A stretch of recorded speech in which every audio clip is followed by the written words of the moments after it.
So let's get into real estate a little bit. What advice would you give someone who's just getting into real estate but doesn't know how to get funding or find money?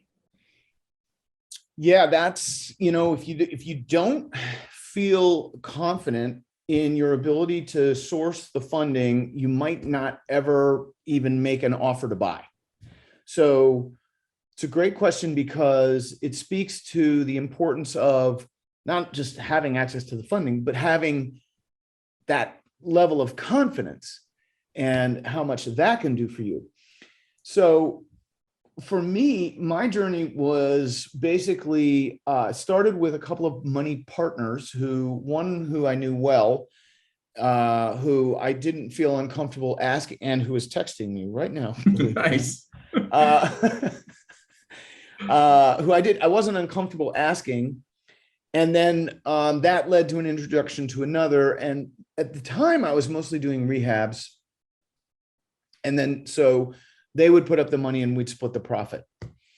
But then I decided I wanted to build a portfolio of rental properties and, had recently left my job. So here I was, under 2 years of self-employment, good credit, hardly any income. Just, I was a conventional lender, an institutional lender. I was a disaster area. So it really wasn't an option.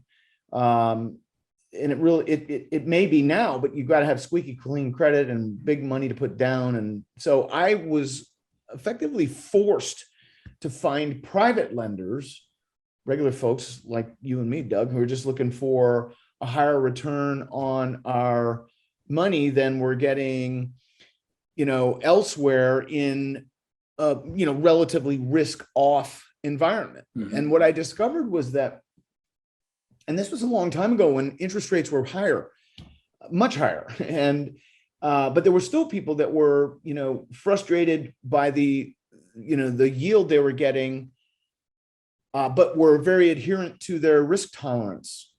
Mm-hmm. So in other words, like today, if you think about it, there's all kinds of people out there that are frightened to death of the stock market. I mean, as we speak right now, it's scary.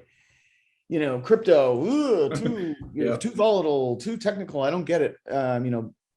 And what else is there really? I mean, there's bonds, they return nothing. There's munis, okay, they return a little something, but there are cities that have gone bankrupt. So, if you're in a very risk-adverse place in your life and you have assets that are yielding you basically nothing, that's a tough place to be.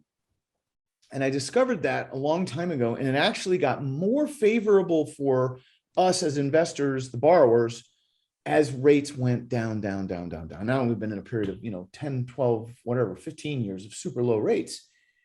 And so I discovered that with private lenders, they need us more than we need them.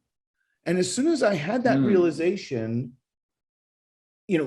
all the way into my fiber, now I was articulating myself in a way, not like cocky or arrogant or something like that. That's not what I mean, but just where I clearly understood that there was a real exchange of value here. And it wasn't just me needing the money and therefore feeling like I had to, give up the farm.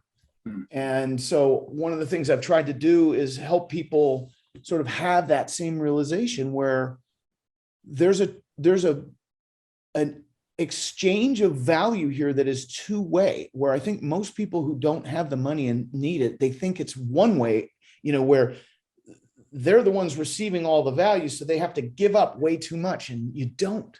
And by the way, I should mention, I'm not talking about professional private lenders, where they do hard money loans on rehab deals, or they're part of they have a fund where they went and did a 506c private placement memorandum, and they've got all these investors, and now they're private lenders. That's not what I'm talking about. I'm talking about John and Linda Smith, who may not even know they have this option, who may not even know that this is effectively a risk-off investment vehicle available to them until you tell them or make them aware of it. That's the type of private lender I'm talking about. And they're everywhere. When you go to the grocery store, you're surrounded by them. They're all around you. Nice. So can I ask a question kind of big? So what's the first step in trying to tap into them? Flapping your lips. Nice, nice, nice. All right. That's all. Yeah. You know? Start to build a network and start asking questions, right? I would imagine. Yeah, or talk about what you do. And when you find one private lender, the confidence that will provide you to talk about what you're doing with that private lender will open all kinds of doors.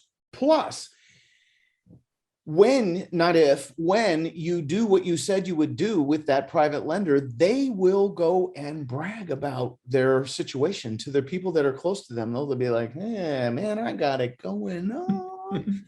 Nice, And the next nice. thing you know, and this is exactly what happened to me, their friends will find you. One of my very first private lenders was a guy named Russ. And he lived in a country club community, and he was a widower. And so he'd go to the club for dinner like 6 nights a week. And his buddies would come and join him, and they'd play euchre and backgammon and darts and stuff. And they'd be drinking martinis. And he was bragging away one night. And I guess he must have slipped and mentioned my name. Well, back in the day when there was phone books, I was in the book. And one of his friends came and found me literally and said, "Hey, I hear you're in the real estate business, and I'd like to get involved in some of your deals." And I said, well, at that point, I hadn't hit the bottom of Russ's well. So I wasn't really seeking another private lender at the time. And I said, well, I'm in a good place now.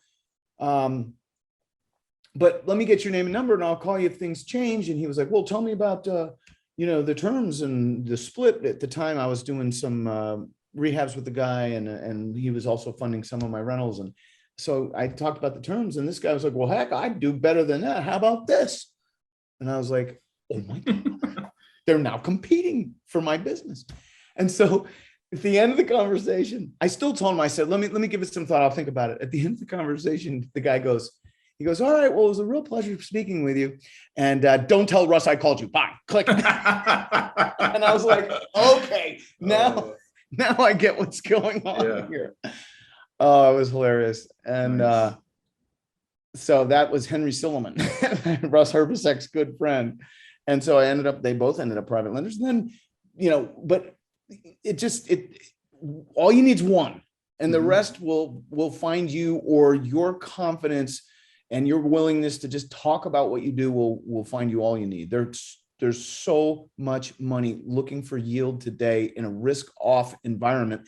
And if you're the lender and I'm the borrower, and I own a house, and the LTV is low because I bought it at a discount and I've got income coming in, so it's not dependent solely on my ability to earn to pay you back.